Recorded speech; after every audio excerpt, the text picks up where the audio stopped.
What do you do when the going gets tough? When the difficult time strikes?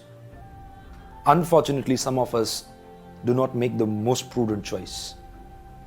Some of us decide to cut the rope. Some of us decide to commit suicide.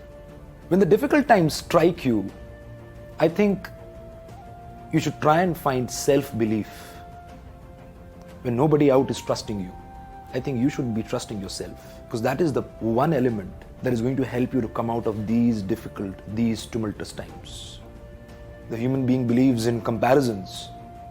Unfortunately, we compare our lives with the lives which are better than us. Let me give you a comparison. And while I speak, please make a comparative analysis. You all have heard about the famous author J.K. Rowling, but something out of her life might just inspire you. J.K. Rowling's mother passed away. But that was not it. It was topped by the fact that her husband decided to divorce her. Moreover, she was pregnant. She had conceived. She was to deliver the child of the man who decided to divorce her. She had no job. She had no hope. She had no money. She was poor. The people around her were leaving. Some naturally, some in an unnatural manner. J.K. was crumbling under pressure. But J.K. did not let that pressure make her succumb. J.K. thought what she is good at. She wanted to write, and she started to write. But like I told you, she did not have funds. She could not afford an office where she could come, sit, write. She used her resources in the best possible manner.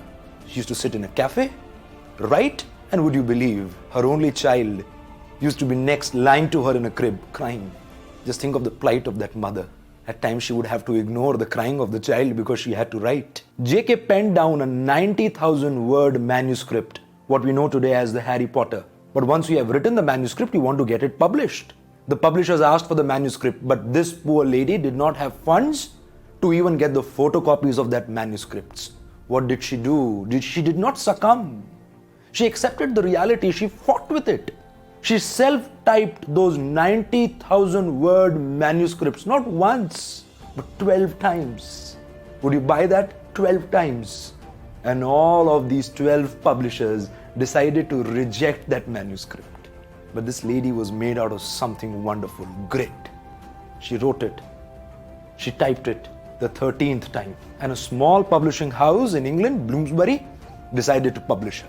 And rest is all history. From that point, when the Harry Potter went into publication and went into sales, J.K. has sold more than 450 million of her copies. She has been listed as one of the most influential celebrities in the world. If you talk about wealth, she has accumulated more than $1 billion. But forget money, forget fame. Just think of the fact how much of love she has spread through her work. How much of hope she has sprinkled in this world. She did not give up. And you would not too. Because when the going gets tough, the tough get going. Make the choice. Do not cut the rope. And live for what you always wanted to.